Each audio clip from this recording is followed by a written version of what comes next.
भोजपुरिया समाज के पावर बाकी लोग आज दिखता। पवन सिंह ने लाइव आकर एकदम डंका बजा दिया भाई। पवन सिंह एकदम मूड में आ गया लाइव।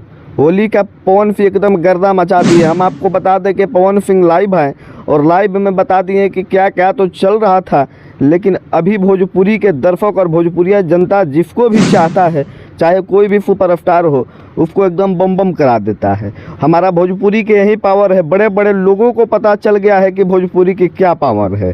पवन सिंह ने सीधे सीधे लाइव के अनुसार वो कहीं ना कहीं हनी सिंह पर भी बोले हैं और लाइव आकर पवन सिंह अपने गाना का प्रमोशन भी किए हैं और उसमें ये भी बात बोले हैं कि जब भी भोजपुरिया समाज आता है, भोजपुरी के कोई सुपरस्टारों का गाना आता है, तो भोजपुरिया श्रोता इतना प्यार दे देते हैं कि दिल गदगद हो जाता है। कभी कभी आदमी सोचता है कि चलो काम किए हैं ठीक है, लेकिन उम्मीद से ज़्यादा ही प्यार भोजपुरिया श्रोता दे देती है।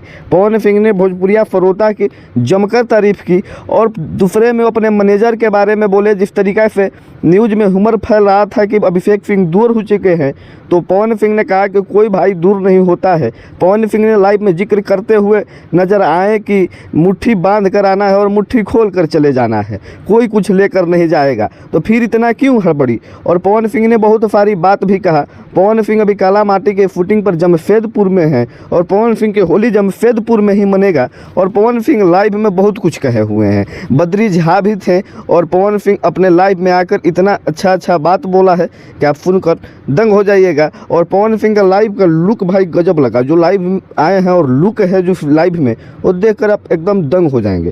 तो यदि पवन सिंह के फैन है तो वीडियो का लाइक कर दीजिए और चैनल को सब्सक्राइब कर दीजिए और एक प्यारा सा कमेंट कर दीजिए हैप्पी होली। और आप सभी को भी हमारे तरफ से हैप्पी होली। चैनल को सब्सक्राइब कर दीजिए। जय भोजपुरिया समाज। आप सब बने रहिए। मिलते हैं किसी और अगले वीडियो के साथ।